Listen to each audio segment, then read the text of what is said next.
La cérémonie de remise de trophée modèle de réussite Catala 224 s'est tenue ce week-end dans un réceptif hôtelier de Conakry.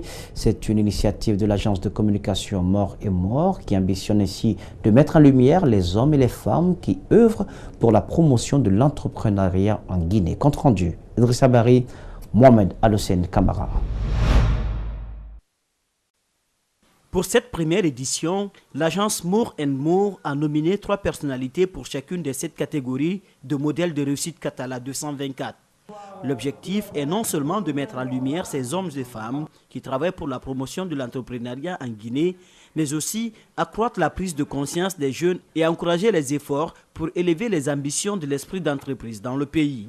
Il y a eu des imperfections, c'est normal, c'est une première édition. Et d'ailleurs, même une 10e aurait ses imperfections. Mais dans l'ensemble, ça s'est bien passé. Les nominés ont bien accueilli les résultats.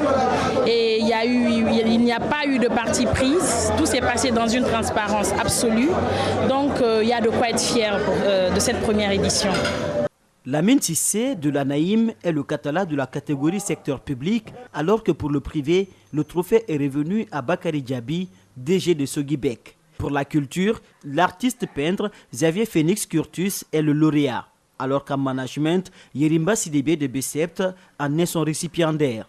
Le directeur général de Djoliba Pêche rafle le prix de l'investissement et Fanta Kone est lauréate du secteur entreprise. Et enfin, dans l'informel, le prix est revenu à la restauratrice Fatoumata Djabi à Zozoya.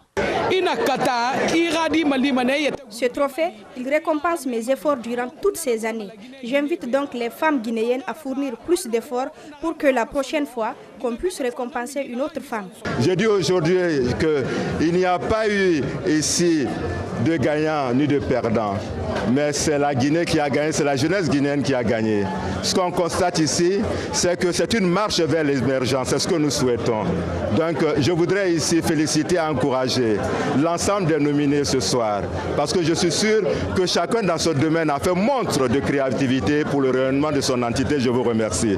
Après la réussite de cette première édition, l'agence Moore & Moore met déjà le cap sur les perspectives de la prochaine édition. Cette fois-ci, ils vont faire campagne pour inspirer plus de jeunes, pour qu'en 2018, on ait plus de modèles, plus de Catala 224. Alors pour 2018, le rendez-vous est donné. On commence les sondages dès janvier pour commencer à répertorier tous les modèles qui ressortent du lot pour reprendre le même processus.